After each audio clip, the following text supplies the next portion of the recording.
On this episode, I'm going to introduce you to a guy that I want in my business very much. And you will also want him in yours. We're going to talk about all things marketing, copywriting, AI, and why people always say, Mr. Mark Creaser's got the answer. Has he? This is James Martin on Entrepreneur's Conversation. Mark, thank you for coming all the way from the Midlands. Where are you exactly? Where are you? Sutton Coldfield. Sutton Coldfield. We are doing all things Mr. Creaser. Mark Creaser is my guest today. And we're going to find out all things to do with marketing and smart arse. So apparently that's how you've been sold to me, that you're very smart. Is that true? Charming. It might be charming. Is it true? Yeah, I mean, I know a few things about marketing. Right, okay, so let's go right back. So where did you start? What was the university? What was the degree? What did you do? Manchester. I went to Manchester University. Yeah. I went there to do economics. It was very, very difficult though, economics. A lot of numbers. So I use my phone really now for numbers. You got told, didn't you? You got told you're not going to walk around with a calculator. No. How wrong they were. Yeah. So I went to do economics, ended up with politics. Easier, isn't it, politics? Not that you could tell this bunch how easy it is. Don't mention politics on this podcast because we try and keep neutral. But she's Rachel Feeds. Just get it out there. So politics, that's what I did. Wrote a lot of stuff before. And then how long before you worked in the Houses of Parliament after you did that? It's a very, very long time. Yeah, very like never. I went there once for lunch. But, yeah. And what happened? And so that was that. And then you went into doing what? Let's try and find your backstory so people can understand you a little bit more. Well, I wanted to go into finance because when I finished uni, all of the big money was in finance. I wanted to get into finance. I was applying for jobs in finance. And a guy that I knew who had started a childcare business saw me one morning just picking up a couple of newspapers at the shop. And he's like, what are you doing? And I said, I'm applying for jobs in finance. He said, oh. He said, well, I need you down at my place, so come down. I said, I don't want to get a job here, like living in my parents' house. I want to go down to the big smoke, get a proper job in finance. He said, okay, just come and work for me a few days a week. Whenever you've got an interview, you can go, and as soon as you get a job, off you pop. Right. And that's how I ended up working full-time for his company. And what was the job? What was the role to do there? Well, he pulled me in. He was like, I just need you in this department. And he put me in a little department, the commercial team. Right. There were 3 of us in there, commercial director, finance director, and me. And it was a very, very important time, I think, looking back in my life, because it was only a small company at that time, but they had 30 odd children's nurseries, and I was working with the founders. And they were millionaires. Right. And I'd never really come across millionaires before. My parents, both teachers, and the concept of being a millionaire was alien to me. I was never going to be a millionaire. Right. These were different people. And then suddenly I found myself in a small office with 2 of these millionaires. Rubbing up against all stuff, money and making decisions and stuff. I'm just there with and these are people at the time, in their 40s. But weren't you being driven by thinking, I'll go into finance because that's a proper job and wasn't the money a driver to go to the smoke? It was a massive driver. Yeah, okay. That's where the big money was. There were people earning good money in finance. I came out of uni in 2001, 2, something like that. Right. So up until 2008, that is where a lot of money was being made. And how long were you? How long, Mark, were you there?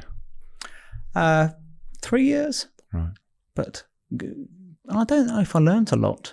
But the big thing I took away from it was that millionaires are no different to me.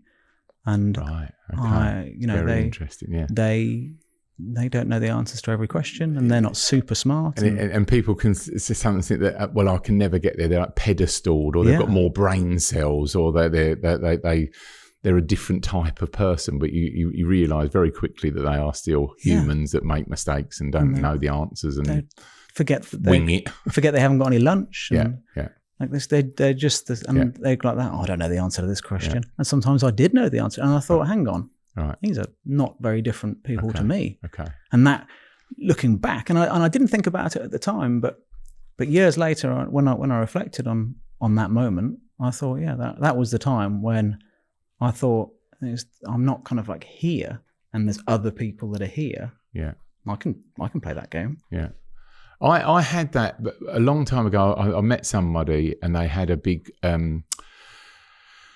shutter company and made shutters, and I went to school with him. And I knew exactly who he was because I knew him intimately at school. And then when I saw him, years later, he had this big manufacturing company. I thought, how on earth has he done that? Because I know who he is or was, and he's done that.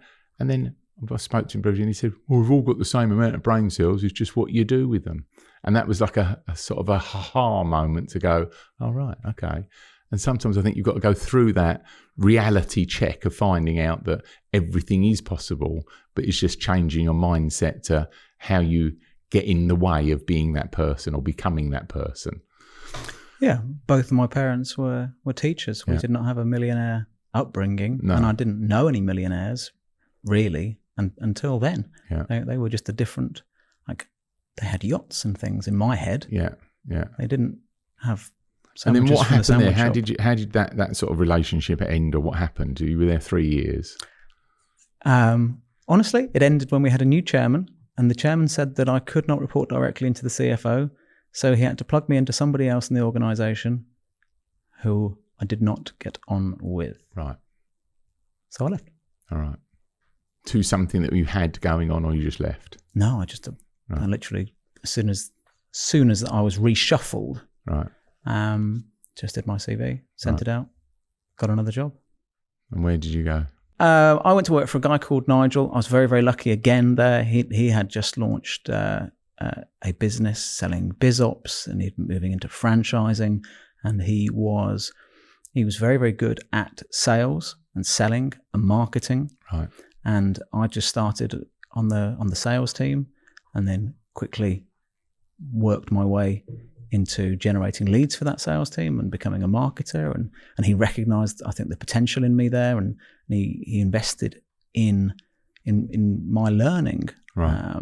And he used to go out to America, and he started taking me with him out to the States to go to all sorts of different events. Have you got good money? Is this a good job, or are you on mediocre? Where are you on the? Started on less money than I was on at Busy Bee. Started on 20k basic there, but we had very, very good bonuses. It was very, very good bonus structure for that sales team, and we were making a lot of sales.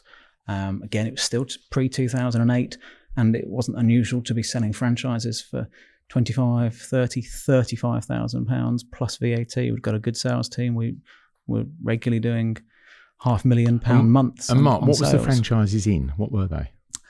Mainly marketing franchises. Okay, all right. And then from that because that's what you're really known for, allegedly, that you're very good. Allegedly, you're very good at sort of marketing and finding the communication of products and ideas to other people. And is that where you sort of started picking it up because of what you were selling? You had to know it intimately? Or? Yeah,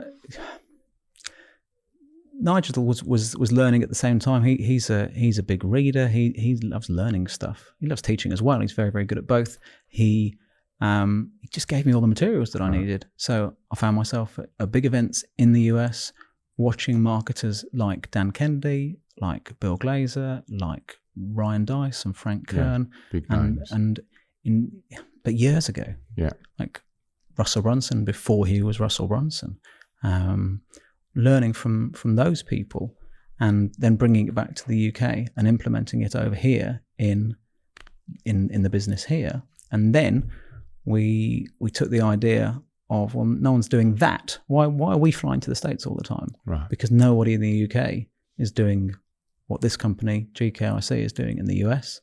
So we toyed with the idea of getting a license for that business and bringing that back to the UK. They wanted $250,000 for it, and we thought, I reckon we can do this ourselves. So that was just to use their brand and their format, if you like. Yeah. So we just thought, let's do it ourselves. So I wrote the sales letter for this thing called Entrepreneur Circle on the plane on the way home from one of our trips in the States. and we launched, and we built this thing called the Entrepreneur Circle, which I... And then did you actually go into business with Nigel at that point? No, I was an employee. Right, okay. All right. Very, very well recompensed employee. I had 5 years of running Entrepreneur Circle with him. Right. And it was fantastic 5 years. And yeah, got paid extremely well and learnt a great deal at the same time. So and we've had people on, and we've talked about their entrepreneur apprenticeship. So would you see that's really where you had your entrepreneur?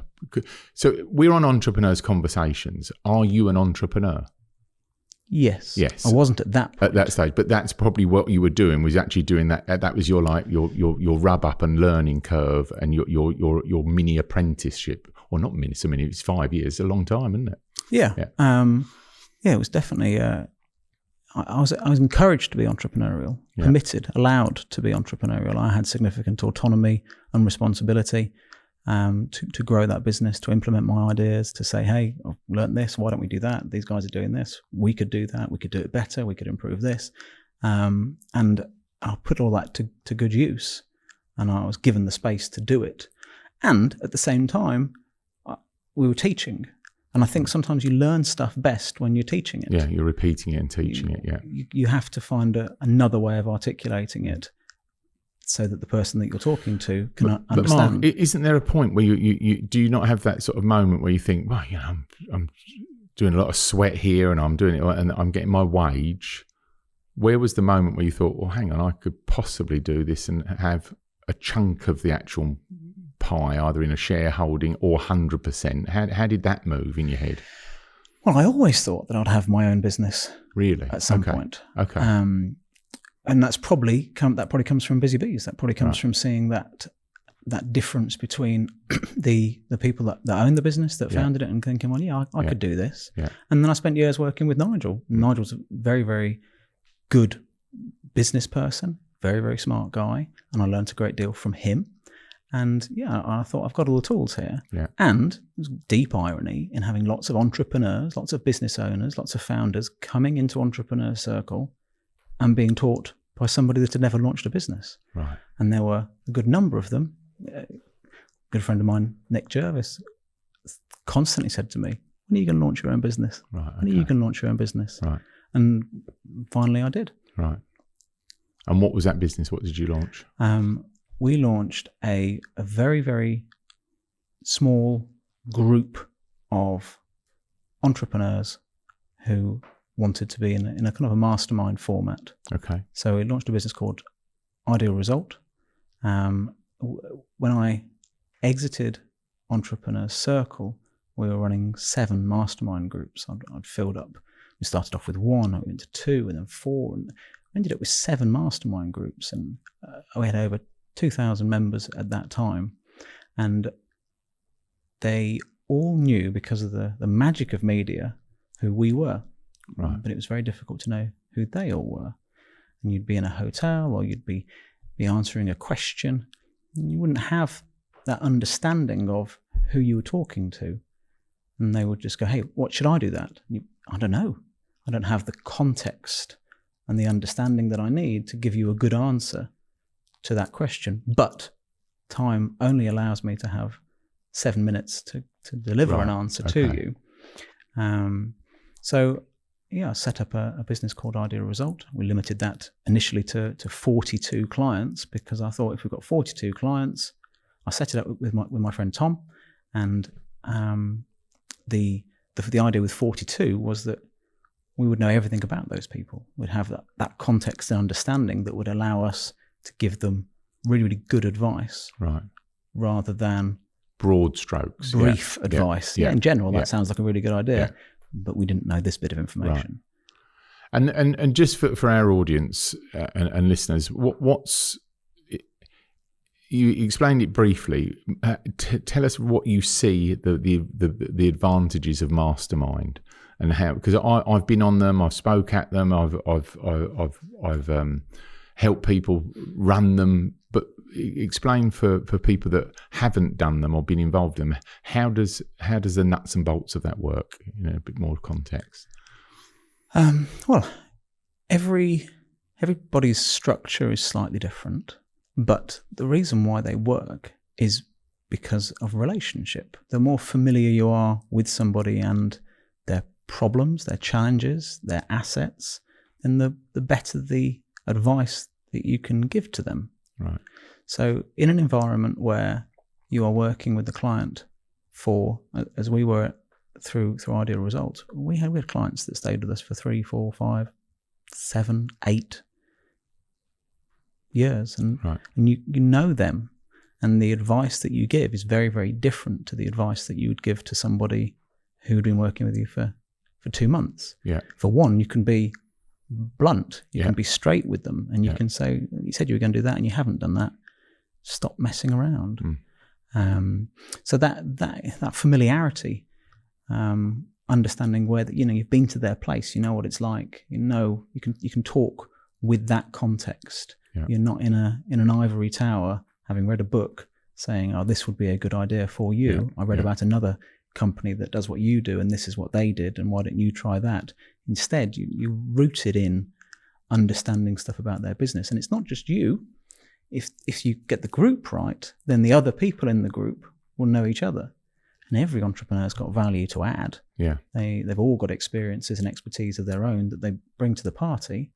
And if you get the group facilitated well, then they'll share that information. When you meet entrepreneurs, they're really just focusing on a lot of the time on stuff they don't know. They're focusing on stuff, trying to find out stuff they don't know, but they don't sometimes realise that they know so much. And it's only when I've been in those groups that you find that they will then start relaxing and hatching out their expertise into the rest of the room. That's what I've found with the groups I've been in.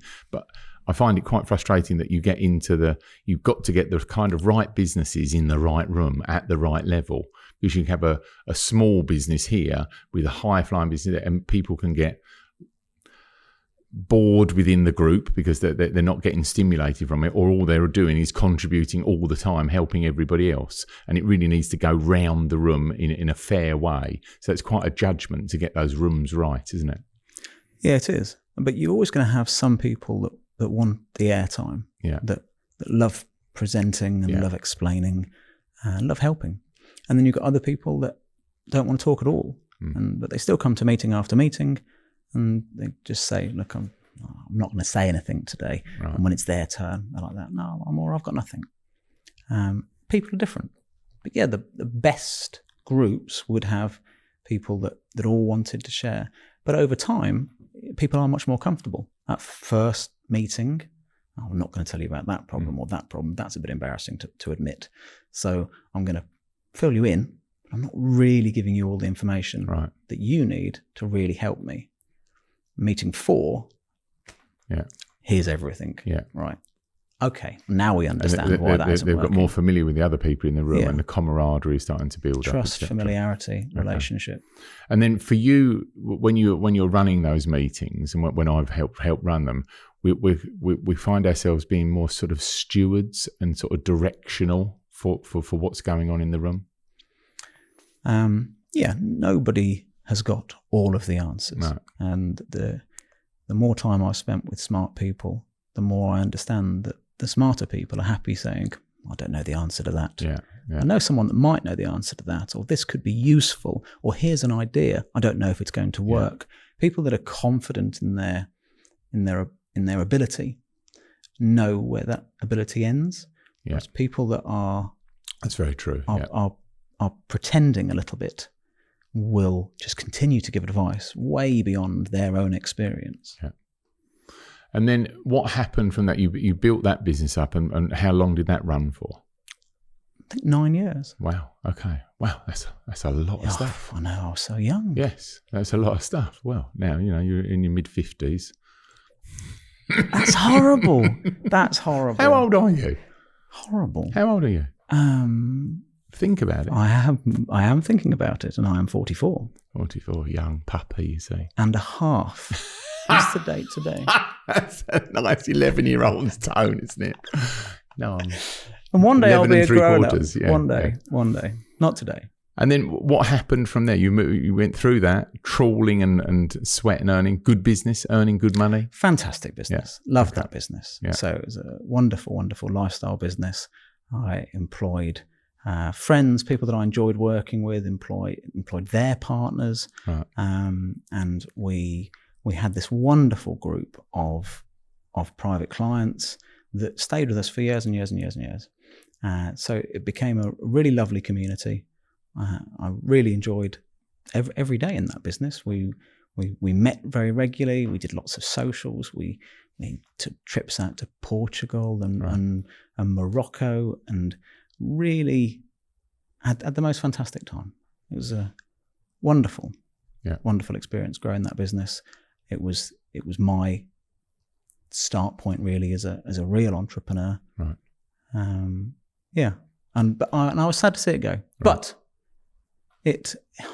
another lesson, I suppose, here. But because you're doing a lot of different things now, aren't you? There's different stuff going on. Yeah. So Ideal Result came to an end when my two dear friends that I ran that business with for a very, very long time decided that they would very much like to run their own business that looks suspiciously similar to Ideal Result. Right. And that's what they did. Right. So a bit of a bad taste. Yeah, not a great year. That. Right, okay. The three of us had worked together for a long time, and they decided that they could do it without me. So they set up their own business. It's almost identical and to hard to get Ideal over Result. That? Painful. Very, very difficult to get over that. Yeah. There's it's very, very difficult not to take it personally. Yeah. We had a great relationship for a very long time, and as I did with all of our clients. Yeah. And then a good number of those clients said, well, we're just going to go with Tom and Seb and their new business. Right.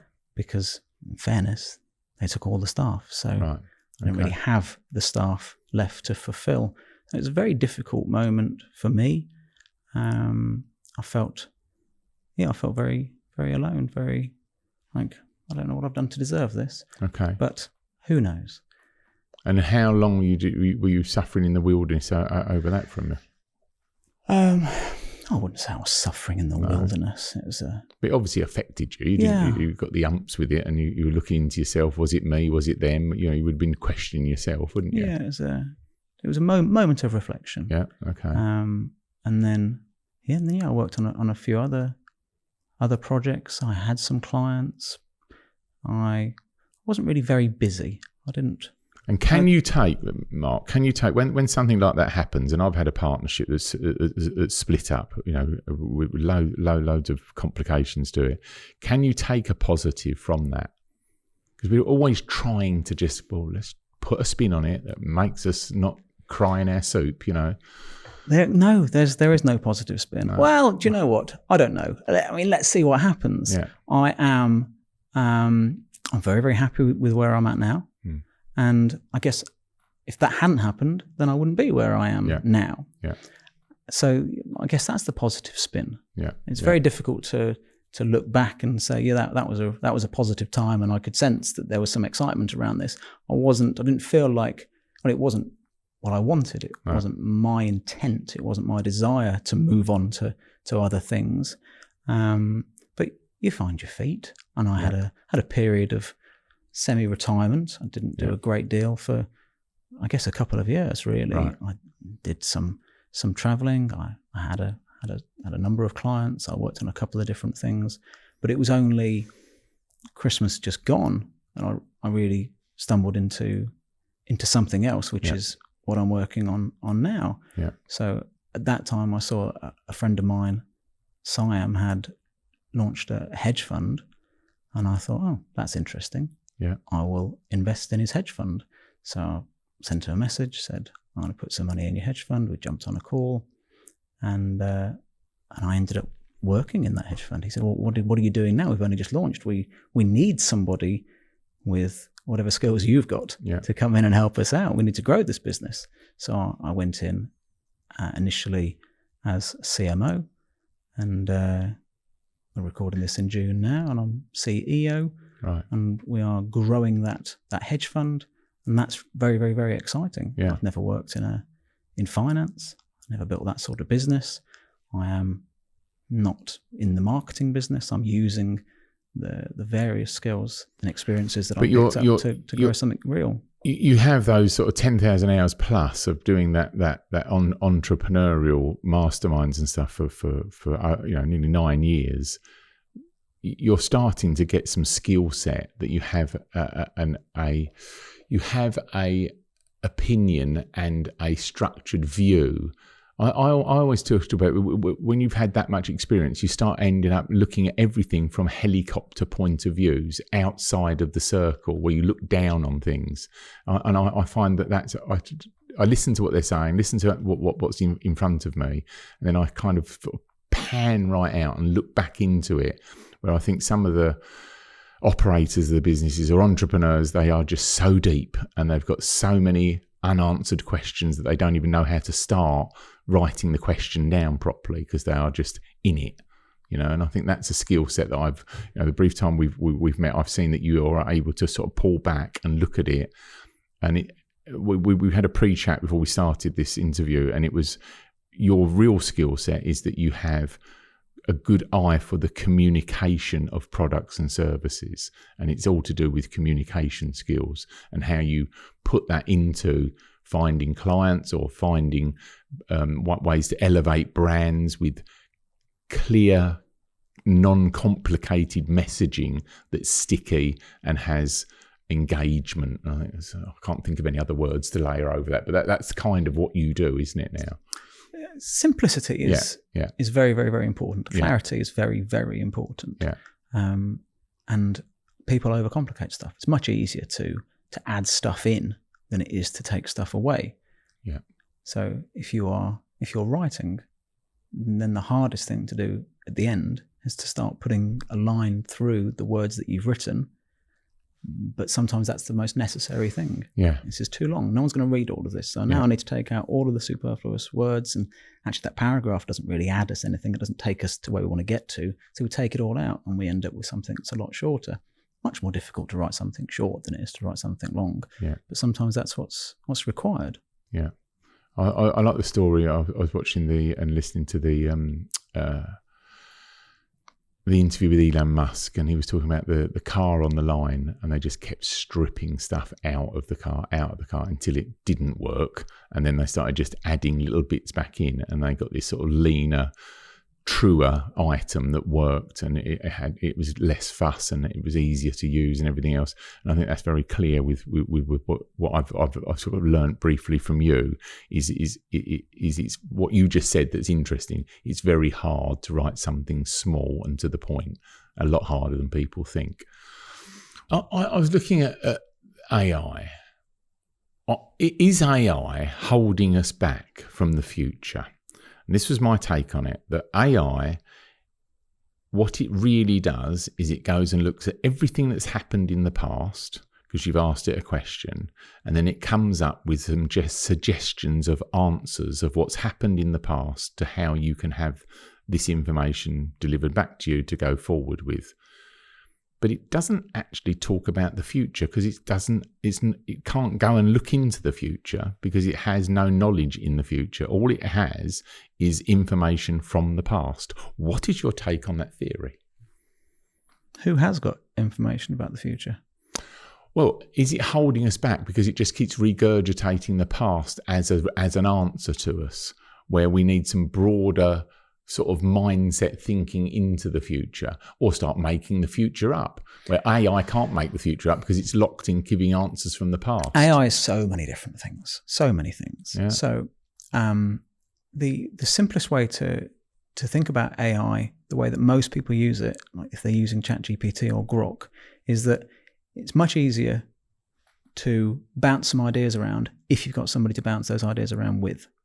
If that person has got a huge brain, is smart, is quick, then that's very, very, very easy to bounce some ideas around. If you want to start writing something, it's much easier to collaborate on that with somebody that's a very, very good writer and that understands what you're trying to achieve collaboration is. But the is AI much easier. ideas that you're bouncing around with this new friend of yours that you're bouncing around that's very knowledgeable and got all this information, all of the information is from the past.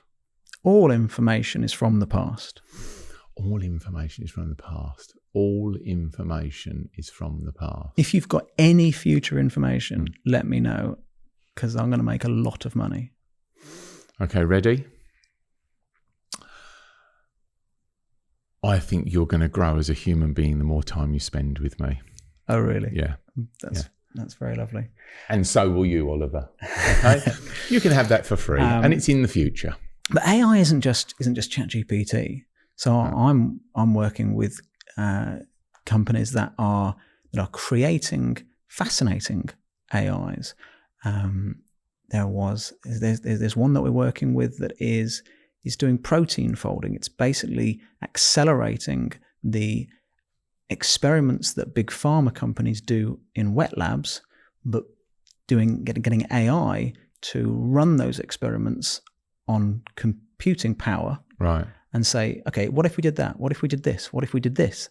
And then taking the winners that AI suggests and then putting those into the wet lab.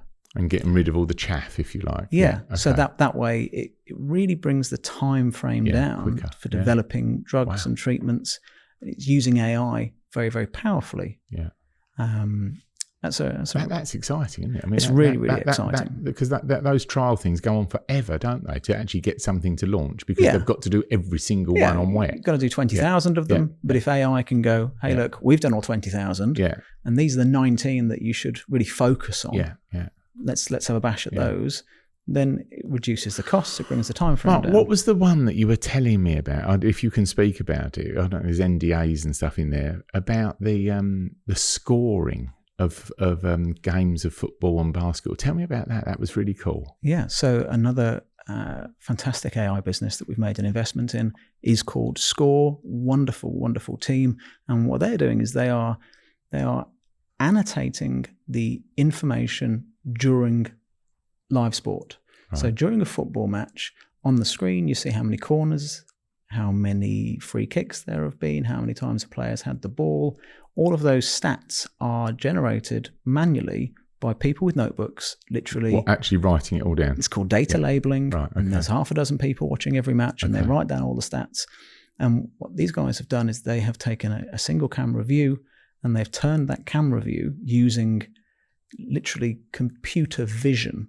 Right. So they've given AI eyes. They're taking the computer vision, which is a sense that AI doesn't normally have, and they're able to, in real time, do all of the data labeling. And deliver the information onto a screen for the viewer. You can do whatever you want with the information, but they can label much more information, as if they've got a team of 60 people doing data labeling rather than 6, and they can do it live. And is it one camera? They do it from one camera. Wow. But that's going to, you could use that for betting, couldn't you? It's got all manner of, I mean, they have just taken an investment, have made an investment partnership with a big company in the US that is going to gamble $300 million on the outcomes that are predicted by their AI on sports. Okay. And this company that we've made an investment in are going to get a share of the profits from that fund. Wow. So they're predicting what's going to happen. And then their predictions have been so good that now somebody with a real fund is going, right, we're going to back your predictions. Okay. And we're going to, when we win, we'll kick back some money to you. So if we don't make any money, you're not going to make any money. Right. But the predictions are good and getting better as they fine-tune the AI. And the AI is learning itself and it's getting its own brain on, isn't it, as well? Yeah. Yeah. Wow. So it's really, really smart. And they've got a load of options. They can make money from the existing betting industry, or they could disrupt the betting industry because of the information that they've got. But AI is fascinating, and there's a lot of extremely smart people working on it, and they're working on some really, really smart stuff. Yeah, so we're really just at the tip of the iceberg with what we see as our app in our phone, of what other companies are doing with it. We were speaking to solicitors, and they were building their own AI bot that lives within their solicitor, and that's going to become the conveyancing bot, because it will just be able to look at all of that stuff for, I don't know, the Chelmsford area or whatever, and do all those searches like that. Yeah. So, I mean, legal companies traditionally take loads of smart graduates straight out of uni and they bring them in and they're on high salaries, and the numbers there have plummeted. Yeah. They just don't need those people. No. And because so much of the early drafting of legal agreements, so like AI can take care of a lot of that already. We are on the cusp of companies that have huge revenues but hardly any resource because AI is able to take care of it. Same with the insurance company. Must be, mustn't it? Insurance companies is very simple, isn't it? The risk element, just stick it in the thing and it will tell you that's the premium. So many. So for a long time, you know, a lot of companies, Ideal Result, one of them, made a lot of money from writing stuff. Yeah. We wrote emails for people, we wrote sales letters for people. That's not going to be an industry where you can make a great deal of money in a few years' time. There will be a very, very small handful of exceptionally gifted copywriters who are able to articulate something in a way that they think about something very, very different, and a very unorthodox take on something. But just copy, just emails, just sales letters, just you see it now with social media. Every social media post is just this AI, this glory AI, end AI. on it, isn't it? Yeah, you know it. You can almost smell that it's been written by AI. Yeah, and that's the future here. The whole business of writing copy gone. Yeah. The whole business of drafting heads of terms and conveyancing gone. But that's fantastic. Yeah, that means that we're going to be able to achieve a great deal more. Yeah, it's really exciting, isn't it? Yeah. We're trying to hatch something out, and I'm stealing some of your valuable time. And we've been sort of thrust together from a very, very good dear friend of both of ours is James Sinclair. I was telling you about the consultancy that I've been doing. I was drowning in stuff and Zoom calls and emails and WhatsApps and everything, because I'm so passionate to try and help everybody with every nuance of what they've got going on. And you said to me in an office, what are you doing that for? Why are you doing that? Why are you doing this? So we've had this conversation, and you've sort of come up with an idea that we have a fabulous environment here at Baddow Park Estate.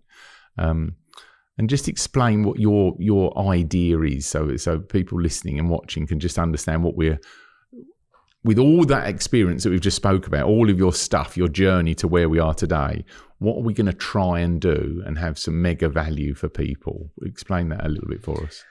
What we're going to do is we are going to launch, between you and I, a mastermind group that is going to be based at a Baddow Park house and is going to be the best mastermind group in the UK. Okay, cool. We are going to put 16 of the best and brightest entrepreneurial minds around the table, who are all operating real businesses, who have all committed to themselves to kind of sharing the lessons and the experiences from those businesses to each other. And we are going to add our own expertise and experience to that, but recognizing that we don't know all of the answers to everything. But within that group, there'll be an awful lot of good answers. And you have got here the best environment I've ever seen for running that sort of mastermind. And we're going to pull that together. We're going to do 2-day meetings, one each quarter. So we're going to spend 8 days together. So they're going to be our guests here, aren't they? They're going to do an overnight stay and stuff, and all food, drink, everything is going to be laid on for everybody. All they need to do really is turn up with their brains and their pads and pens if they want to. But I mean, that's what we're trying to do. So you and I have both done consultancy. We have both helped businesses one-to-one, and I enjoy that. I enjoy that a great deal. But it's more fun if other people are chipping in with their own experience and saying, well, actually, James, I've just done that, or I've got the person to call. Yeah. No, I think that my goal here is to build with you this fantastic group of business owners and entrepreneurs who are they're not going to be startups. No. And we're not going to be presenting everything as fact to that group. we're going to be hosting and facilitating and chairing those 2-day mastermind meetings where people get the opportunity to learn from one another. Mark, we were out to dinner and we were talking about, the plans for it and how it was going to work. And the one thing that really resonated was that you said, you've done so much of this and I've done a lot less than you've done, all these years of it. We need to also make it fun, that they come and enjoy their time away from their businesses or their family or whatever when they're down here at the estate, that they actually have an enjoyable learning experience. I've been in so many and they're so boring and they're so structured with pieces of paper. Me as a dyslexic, I just look at the paper and it just doesn't do anything for me. And I think that sort of what is the right word? That atmospheric that you can create, and that sort of zing and spice that can happen in the room, And I've done that with one-to-ones, and you feel that they're really, getting the juice, and you can see those aha moments going off in people's heads. And the other thing I feel that we can both offer is really good phone books. We've got some great contacts, and the guests will be coming with their phone books and their contacts. And I think from that, entrepreneur stuff is bloody lonely and very, very insular, isn't it? It's very closed off sometimes, and people daren't share stuff with their families and friends that are down the pub or whatever, because they've got no idea of the responsibilities or the effort or the sweaty palms thinking of making decisions for borrowing money or doing new projects. And sometimes just to point out why. Just ask the other question, why are you doing that? I know you want to do it, but why are you doing it? Very simple stuff sometimes. Yeah, I'm really excited about this. You and I have got very, very different skill sets, very, very different experiences. And Baddow Park is absolutely beautiful. Although I had a moment this morning. Go on. What? It's unbelievable. So you put me up upstairs. Yeah. What's that room called? The Cart Lodge. I'm in the Cart Lodge. I'm up early. I'm doing some work. And then it's getting towards the time where I said I was going to meet you. So I hopped in the shower. It's a lovely shower. Having a lovely shower. And I've put a big fluffy towel just on the door next to the shower, so I can open the door. And I don't know, I think people are maybe different in the shower.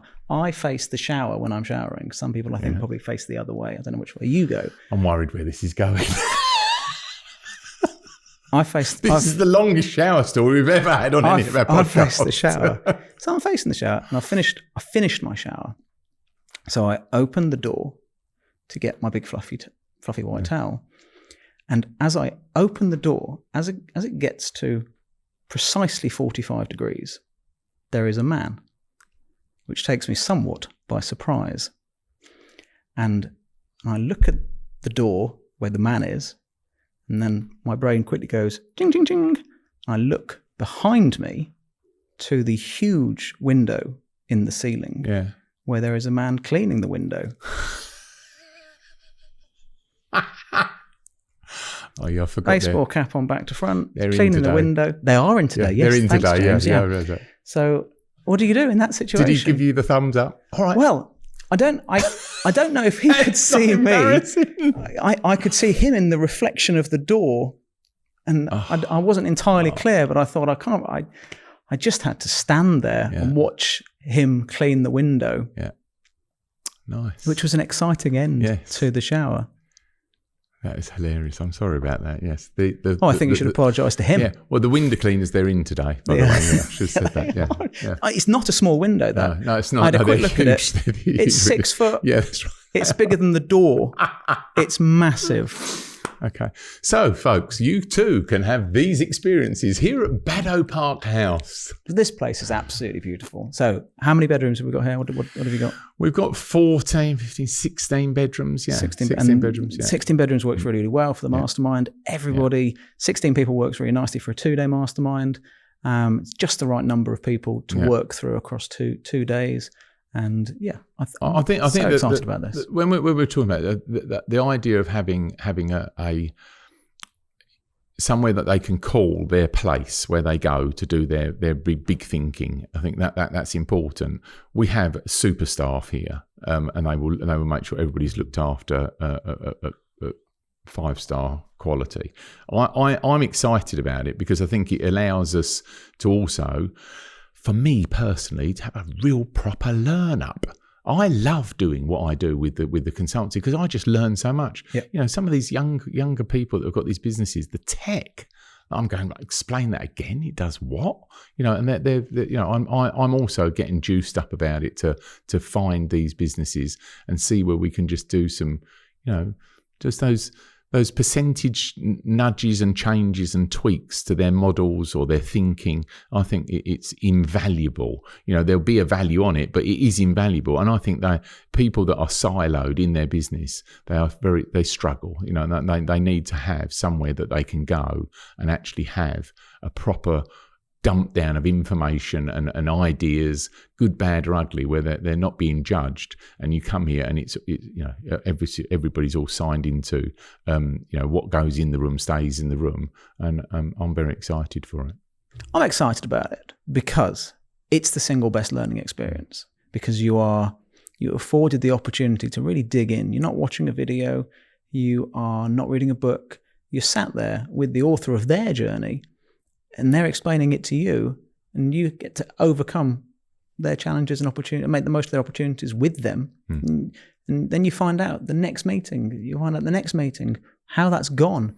Yeah. And those lessons are your lessons. Yeah. It's really, really powerful. I have tried on a number of occasions to find other mastermind groups or other groups that I can go and learn from, and usually I'm disappointed. The best mastermind group that I've ever paid to be part of, I was very, very lucky to be in Dan Kennedy's mastermind group many, many years ago when I was working with Nigel. We were members of that, and we used to fly out to the States every few months to go to a meeting. That was exceptional. But Dan had been running those meetings for a very long time, and he knew what he was doing, and he got great quality people in the room with him. But when I've been in other rooms, sometimes you're disappointed with the caliber of the content, with the caliber of the guests, and you feel like you're teaching rather than learning. You feel like you're taking your energy and your experience in and leaving it there, and not really walking away with a great deal. But when you talk to people that, like at your level, when I have a conversation with you, it makes me think. And there's stuff that I'm taking away from that conversation, and I'm thinking, I'll make a note of that. That's really, and it's those conversations that are hugely valuable. This is starting in September, and we've done dates for the next year after September. But we have struggled, haven't we, to get those dates in around running our other businesses, because we really had to work on that diary to get that. And I think the customers that are going to come along and there'll be partners within what we're doing here, you know, they need to commit to them dates. So I think the sooner we get those out to people, the better.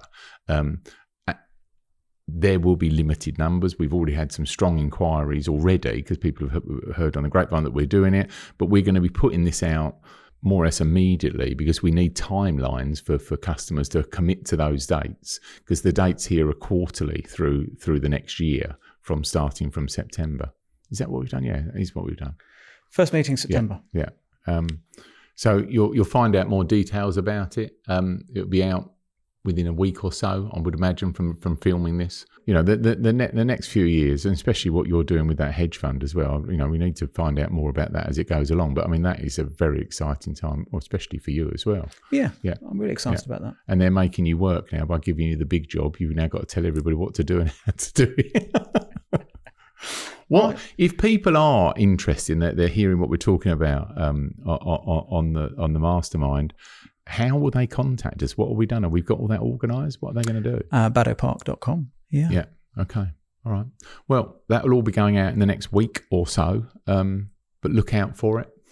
If you're a budding company, entrepreneur, owner, and you need stuff and your brain being tuned into your next chapter, then contact us. Thank you, Mark. Thanks for your time today. My pleasure. Enjoyed it. It's been good.